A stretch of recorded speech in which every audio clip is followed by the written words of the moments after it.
शिवला एवढ्यामध्ये पायामध्ये पिशवी अडकली असते. All set for boat ride. म्हणूनच मगाशी विचार केले बसायच्या आधी मला बोलत काय नाही. हे बोला काय करायचं आहे? काय काय बोलतो? रफ आहे समुद्र.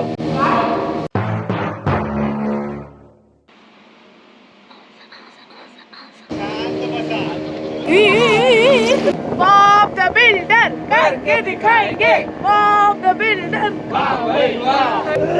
मज्जा.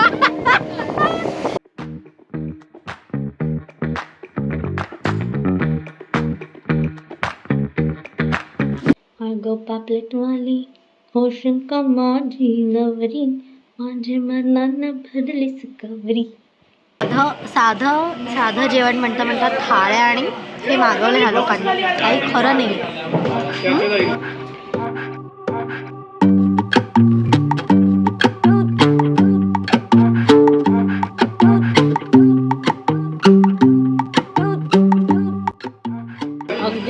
अगदी साधं जेवण. प्रॉन्स थाळी, प्रॉन्स मसाला, साधं.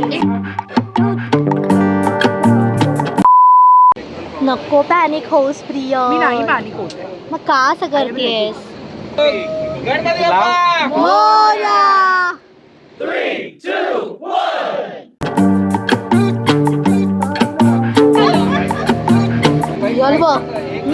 काय कसं म्हणजे 100 एक्सप्रेशन चेंज केले तेवढ्यात.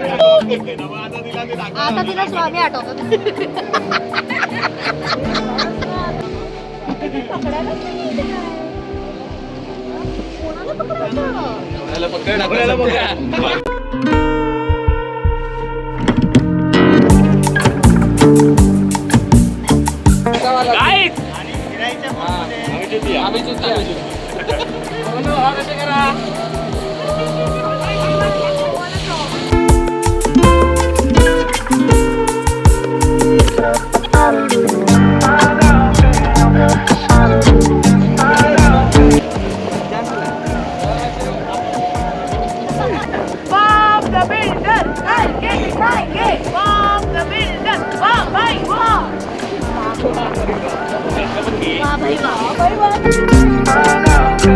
अंबानीने पटापट 3 बोटी पाठवल्या. पटकन एक फोन फिरवला की आम्हाला आजूबाजूला सिक्युरिटी पाहिजे. म्हणजे ह्या एरियामध्ये फक्त आपलीच बोट राहील आणि मागे आपले सिक्युरिटी बॉडीगार्ड्स. तर त्याचं असं झालं की आम्ही इंस्टाग्राममुळे व्हायरल झालेल्या प्लेसवर जात होतो. ते पुढे तुम्हाला कळेलच. पण बोटमध्ये बसल्यावर बोटवाल्यांनी आज समुद्र खवळलो हा असं सांगितलं. 11 जणांपैकी एकच जण इतका पॅनिक झालेला बघून आम्ही चिल राहून वातावरण बॅलन्स केलं. तर अशी झाली आमची सुरुवात. आम्ही चाललो आहोत एका हिडन प्लेसला जी आता सोशल मीडियामुळे बिलकुल हिडन राहिलेली नाहीये. म्हणजेच म्हातारीची जोड. जागा इतकी सुंदर आहे पण प्रवास मात्र अविस्मरणीय होता. जसजसे आम्ही समुद्राच्या आत जात होतो समुद्राचा रंग आणखी गडद होत जात होता. आधी हिरवा, मग ओशन ब्ल्यू आणि तिकडे पोहोचेपर्यंत डीप सी ब्ल्यू. गाईज, पाण्याचा रंग बघा. 2 डोंगरांमधून जेव्हा बोट जाते तेव्हा समुद्राचा ॲक्च्युअल रंग तुम्हाला बघायला मिळतो. तर ही आहे इंग्रजांच्या काळातली लाईट हाऊस. काही वर्षांनी इथे इंडिपेंडन्स नंतर आणखी एक लाईट हाऊस बांधण्यात आलं.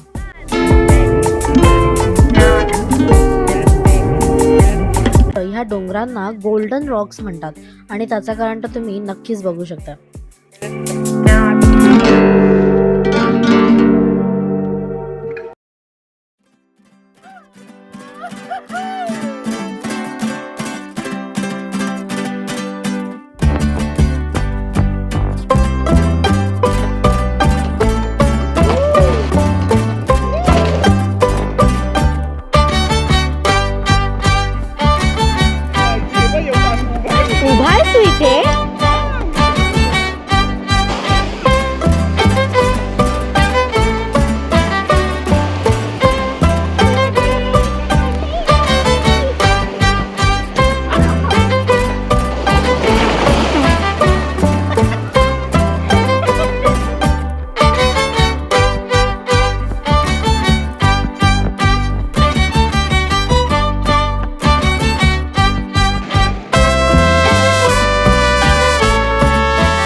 सांगते खेकडा कसा खायचा.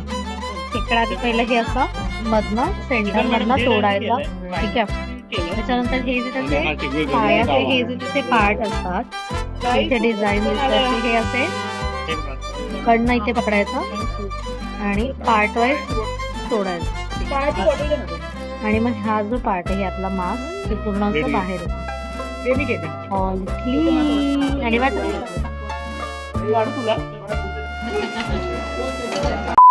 डे 3 आहे आणि अगं आमचा चेकआउट आहे आणि माझी थोडीशी पण माझी इच्छा नाही आहे इथून जायची यार. इतकं धमाल झालेलं कारण आमची शेवटची नाईट होती, त्याच्यामुळे मग गेम्स खेळा आहे ते वगैरे ते सगळं चालू होतं. आणि त्याच्यानंतर मग कधी एवढं दमायला झालं आणि मग मला काही शूट करायची ताकद नाही, मी सगळं तो झोपले. मी आता जाते आहे किचनमध्ये, गरम गरम घावणे काढतायत ते बघायला. तुमका मदत करू गेलाय मी. येस, आमच्या इकडचे मेन शेफ प्रसाद दादा. मेन कार्यक्रम घावण्यांचा इथे चालू आहे. सुंदर.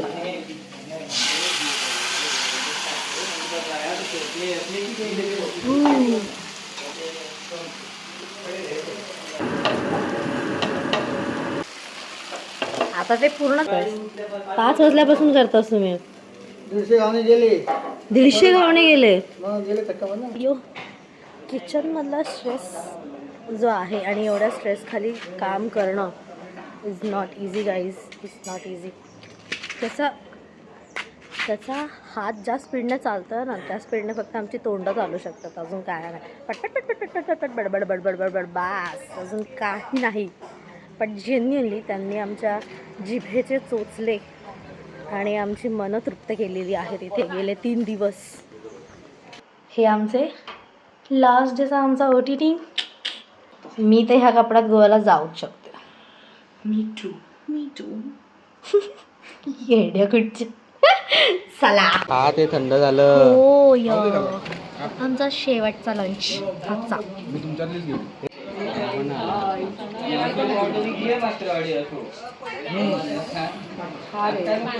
इथून 25 acres I am the owner. त्याच्यामध्ये 1000 मँगो प्लांट्स आहेत, ती माझी आहेत. त्याच्यानंतर माडबागायची आहे, मिरी जायफळ आहे. हे आमचं वडिलोपार्जित प्रॉपर्टी. भारत देशातली पहिली डीप फिशिंग स्पर्धा इकडेच आहे. आणि झाड हे परिपूर्ण आपल्या जीवनाशी, आपल्या मित्रापेक्षा, आपल्या आईपेक्षा, आपल्या बायकोपेक्षा, आपल्या मैत्रिणीपेक्षा सगळ्यात प्रिय काय असेल त्याचे झाड. म्हणजे असं म्हणतात ना, गावी राहून आपल्या माणसांनी एवढा मोठा बिझनेस करणं आणि ते चालवणं आणि त्याची ऑथेंटिसिटी तेवढी टिकवून ठेवणं खूप इम्पॉर्टंट आहे. मी निघता आता रिसॉर्टच्या ओनर्सना पण भेटलो. जेवढं रिसॉर्ट भारी आहे ना तेवढं त्या ओनरची पर्सनॅलिटी आणि ते ओनरसुद्धा खूप भारी आहेत. म्हणजे त्यांनी जे काही आम्हाला रियालिटी चेक दिलेला आहे, आजच्या जनरेशनला आणि आत्ताच्या सगळ्या ह्यांना ते ऐकण्यासारखं आणि खरंच त्याच्यातून काहीतरी घेण्यासारखं आणि शिकण्यासारखं होतं आहे. खूप इन्स्पायरिंग गोष्टी त्यांनी सांगितल्या, खूप इन्स्पायर केलं आणि जेन्युअनली फक्त बोलायचा हिशोब नाही आहे, जेन्युअनली ते खूप चांगल्या गोष्टी सांगत होते. आणि मुळातच आपल्या कोकणातल्या माणसांनी, मराठी माणसांनी आणि एकंदरीतच आपण व्यवसाय करायला हवा हे त्यांच्याकडून, म्हणजे एखादा माणूस उद्याच उठून काहीतरी करेल असं वालं ते बोलून गेलेत. भारी वाटलं त्यांना भेटून.